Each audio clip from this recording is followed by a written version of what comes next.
জয় শ্রী মহাকাল। মকর রাশি, মকর লগ্ন, জাতক জাতিকা আপনাদের সেকেন্ড হাউসে লগ্ন সাপেক্ষে রাশির মকর রাশি 7.5 শেষ হয়ে গেছে, ভাইয়াও নেই এখন আপনাদের এই মুহূর্তে। ওভারঅল আপনাদের মকরে যদি দেখি ষষ্ঠে বৃহস্পতি অধিষ্ঠান করছেন, ঠিক আছে। ষষ্ঠে বৃহস্পতি থাকায় চাকরির যোগ আছে, হ্যাঁ। আর আপনাদের দ্বিতীয়ভাবে রাহু আছে, তৃতীয় শনি আছে। তৃতীয়ভাবে রাহু মানে আপনাদের সন্তান প্রাপ্তিতে বাধা আসবে, হতে পারে।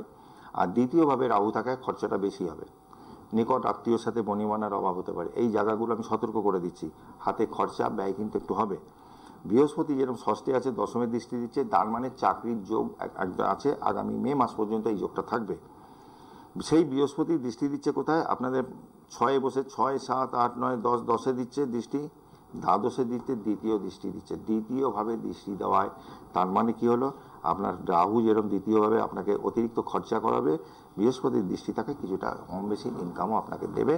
মোটের উপর মকর রাশির খুব খারাপ নয়, ওভারঅল ভালোই বলা যায় এই সেপ্টেম্বর মাসটা। প্রত্যেকটা রাশির জাতক জাতিকা যারাই যাই হোক, আমাদের জীবনে কি হয়, যেরকম এক একটা ঘরে এক একটা প্ল্যানেট বিভিন্ন সময় গোচরে ঘোরে। যেমন বৃহস্পতি এক বছর থাকে কম বেশি, রাহু 1.5 বছর, কেতু 1.5 বছর, শনি যে ঘরে বসে 2.5 বছর। এইগুলো তো একটা থাকেই, রোটেশনে ঘুরতে থাকে। সেই ক্ষেত্রে কি হয়, যখন খারাপ ঘরে চলে গেল খারাপ ফল, ভালো ঘরে যখন আসে ভালো ফল, ওভারঅল মিশ্র ফল একটা সবসময় চলতে থাকে। একদম টানা যে আপনাকে সব ভালো দেবে এরকম কম হয়, কারণ গোচরে প্ল্যানেট অলরেডি চেঞ্জ হতে থাকছে।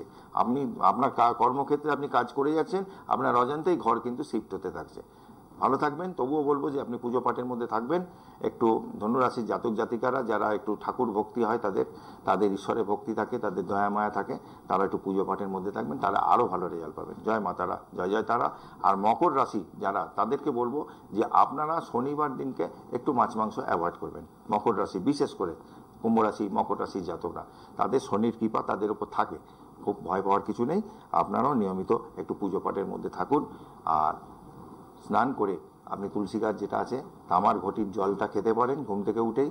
আর একটু স্নানের সময় ঘটিতে জল নিয়ে তুলসী গাছে দিন। ওং নমঃ দুর্গে দুর্গে রক্ষণী রক্ষণী স্বাহা। ভালো থাকবেন, আবারও দেখা হবে আপনাদের সাথে। জয় মা তারা, জয় জয় তারা।